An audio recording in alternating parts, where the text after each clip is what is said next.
utembagaje inzego z'igihugu n'icyaha mpuzamakungu aho ugiye hose baragufata.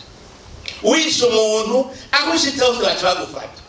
Mugatwe nk'umurundi yishe umuntu agaca yigira amakuru acavuga ngo wagize neza. Rero bashaka ko bahonya abarundi, bakunda bahonya abarundi. Nagira saba amakungu ngaha adufashe. Umuntu yakoze ikibi akaja mu kindi gihugu ntibafata, rero twebwe turabafata tukabasubiza. Rero tuzikibi zije mu Burundi bakoze ikibi mu kindi gihugu, twebwe turabasubiza. Mugabo ukoze ikibi mu Burundi bacamwakirana yose. No kuvuga yuko n'abantu bashikiye ko abarundi babona niko biba vyitwa. None amakungu yaragira umwana n'ikino.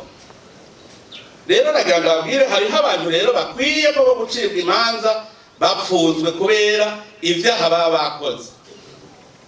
Mugabo hariho uwundi uvuga utuyo intayi karabakubita mu gahanga turazi ntahaja, turazi muizazwe ivyo byo babo havahunga ahagiye hose bomufata. Hajagira ngo tubitinya abacamanza yakuba mushikiranganje gabara kora muzi yuko inkozi z'ikibi zishitse mu kindi gihugu zidafata, nico itwa mu bitinyi.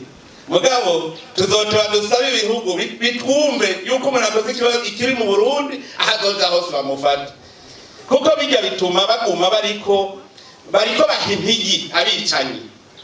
Nuvuga avuze ngo makungu aranshigikiye, none mwumva yo uzbarike kwicaza yuko afisi yahungiye. Yaba ico gituma rero abacamanza b'iwacu baca bafata bati burana ufunzwe kuko wahavuhunga, kuko uhunze birazwi yuko batadusubiza. Nico gituma twebwe leta y'u Burundi tugerageza uburyo bwose dukingira abarundi, niyo duca imanza tuzica mu buntu nta nzigo. Nico gituma nguma mpimiriza nta nzigo, nta gucisha imanza inzigo. Hari ikintu cyaha burya gikomeye, haya kunyonora itunga ry'igihugu ni ikintu gikomeye. No kumenja mwe murazi umuntu akuragije ikintu ugaca ari wowe nyene ucucije.